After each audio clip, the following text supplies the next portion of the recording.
வணக்கம். மலைகளின் அரசு என்று அழைக்கக்கூடிய மலை மாவட்டமான நீலகிரி மாவட்டம் ஆண்டுதோறும் ஆயிரக்கணக்கான சுற்றுலா பயணிகள் உதகைக்கு வருகை தருகின்றனர். இங்கு வரக்கூடிய சுற்றுலா பயணிகளை கௌரவ வகையில் தோட்டக்கலை துறை சார்பில் பல்வேறு ஏற்பாடுகள் செய்யப்பட்டுள்ளன. இந்நிலையில பார்த்தோம்னாக்க இன்று உதகை அரசு தாவரியல் பூங்காவிலிருந்து 126வது மலர் கண்காட்சி இன்று துவங்கியுள்ளது. இந்த மலர் கண்காட்சியை காணுவதற்காக ஏராளமான சுற்றுலா பயணிகள் உதகைக்கு வருகை தர உள்ளனர்.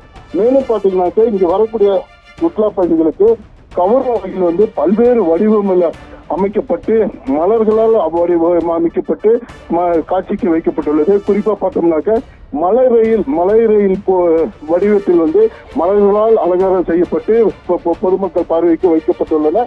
மேலும் பாத்தீங்கன்னாக்க இந்த மலர் கண்காட்சி 10 நாள் நடைபெறுகிறது. 10 நாள் சுற்றுலா பயணிகளுக்கு இந்த பார்வைக்காக இந்த மலர்களை வைக்க போவதாகவும் தோட்டக்கலைத்துறையினர் தெரிவித்துள்ளனர்.